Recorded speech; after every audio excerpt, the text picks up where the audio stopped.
ہم غلامان احمد رضا ہیں، ہر کوئی بھی ہم سے جیتا نہیں ہے۔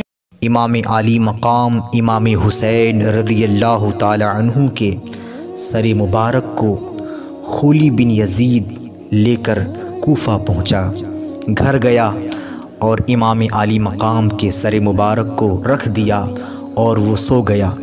اس کی بیوی بڑی نیک تھی، رات کو نماز تہجد کے لیے جب اٹھی دیکھا کہ گھر میں روشنی تھی۔ اس نے کہا میں تو آگ بجھا کر سوئی تھی، پھر یہ روشنی کیسی؟ اللہ اکبر۔ خولی بن یزید کی بیوی امام عالی مقام امام حسین رضی اللہ تعالی عنہ کے سر مبارک کے قریب گئی تو عجیب منظر دیکھا۔ اس کی بیوی نے عجیب منظر دیکھا کہ ایک سر موجود ہے اور اس سے نور نکل رہا ہے اور اس کے گرد 4 عورتیں بیٹھی ہیں۔ ان میں سے ایک کہہ رہی تھی اے میرے لال، اے میرے شہید، اے میرے آنکھوں کے نور، اللہ روز جزا تیرا انصاف فرمائے گا۔ اللہ اکبر۔ خولی بن یزید کی بیوی یہ منظر دیکھ کر بے ہوش ہو گئی۔ غیب سے آواز آئی کہ تم پریشان نہ ہو، خاوند کے گناہ میں تم شامل نہیں ہو۔ اللہ اکبر۔ یہ بیبیاں جو دیکھ رہی ہو یہ حضرت خدیجۃ الکبریٰ، حضرت سیدہ فاطمۃ الزہرا سلام اللہ علیہا اور حضرت مریم اور حضرت آسیہ ہیں۔ اس نے سر اقدس کو نکال کر نہایت تعظیم و تکریم سے بلند مقام پر رکھا اور خولی بن یزید کو جگا کر کہا او مردود، تو نے کہا تھا کہ ایک باغی کو قتل کرنے گیا تھا اور یہ نبی کے نواسے کا سر ہے۔ ظالم، یہ دیکھ آسمان تجھ پر لعنت بھیج رہا ہے، اور دیکھ اس کے سر کی زیارت، اور دیکھ اس سر کی زیارت کے لیے ملائکہ آ رہے ہیں، ملائکہ تشریف لا رہے ہیں۔ بس میرا تیرے ساتھ کوئی تعلق نہیں، لے سنبھال اپنے گھر کو، میں جاتی ہوں۔ خولی بن یزید کی بیوی نے فرمایا میں جاتی ہوں۔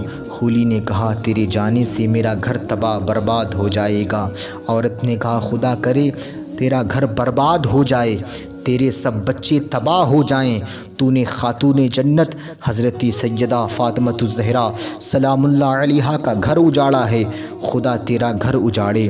یہ کہہ کر اس نے چادر اوڑھی اور جنگل کو نکل گئی، پھر کسی نے اس کا نشان نہ پایا۔ اللہ اکبر۔ رات گزر گئی، صبح ابن زیاد نے دربار لگایا، مجلس لوگوں سے بھر گئی۔ ابن زیاد کے ہاتھوں میں چھڑی تھی۔ اللہ اکبر۔ حضرت امام عالی مقام امام حسین رضی اللہ تعالی عنہ کے لب پر مارنے لگا۔ دربار میں آقائے کونین صلی اللہ علیہ وسلم کے ایک صحابی زید بن ارقم موجود تھے۔ ابن زیاد کی یہ حرکت برداشت نہ کر سکے، بولے او ظالم، تجھ پر خدا کی مار، چھڑی ہٹا لے، خدا کی قسم یہ وہ مبارک لب ہیں جن کو میں نے اپنی آنکھوں سے دیکھا ہے کہ آقائے کونین صلی اللہ علیہ وسلم بار بار چوما کرتے تھے۔ خدا تیرے ہاتھ کو توڑ دے، اللہ تجھے فنا کر دے۔ ابن زیاد نے کہا اگر تو بوڑھا نہ ہوتا، اگر تو بوڑھا ہو کر سٹھیا نہ گیا ہوتا تو میں ابھی تیری گردن اڑا دیتا۔ حضرت زید بن ارقم یہ کہتے ہوئے مجلس سے اٹھ کر چلے گئے کہ اے کوفہ والو، آج کے بعد تم غلام ہو، تم نے زہرا کے لال کو قتل کر دیا اور ابن زیاد کو حاکم بنایا، تمہارے نیکوں کو قتل کرتا ہے اور شریروں کو زندہ رکھتا ہے، تم نے ذلت پسند کی، خدا تمہیں غارت کرے۔ اللہ اکبر۔ ابن زیاد کی نظر حضرت امام زین العابدین پر پڑی تو اس نے ان کے قتل کا بھی حکم دے دیا، مگر حضرت سیدہ زینب رضی اللہ تعالی عنہا کی شدید دل بستگی نے ابن زیاد کے اس ارادے کو بدل دیا۔ ابن زیاد نے کہا اچھا میں زین العابدین کو قتل نہیں کرتا، مگر دیکھا تمہارے اہل بیت کے ساتھ اللہ تبارک و تعالی نے کیا سلوک کیا۔